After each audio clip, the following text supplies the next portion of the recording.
अपने दिल पे हाथ रख के जमीर की आवाज सुनिए। सरदार ऐसे मुंतखब करोगे? कोई किसी को धोखा दे रहा है और कोई गुस्से में आकर नाराजगी में उम्मीदवार चुन रहा है। ये इंतखाबात कोई कबूल नहीं करेगा और जो कबूल करेगा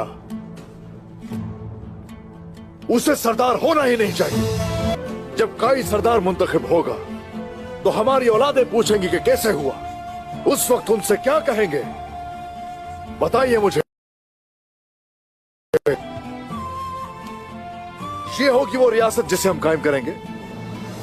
पूरी दुनिया को फतह करने का ख्वाब देखने वाली रियासत की शुरुआत ऐसे होगी। क्या हमारा अहदनामा ये होगा? जरा सोचिए। मैं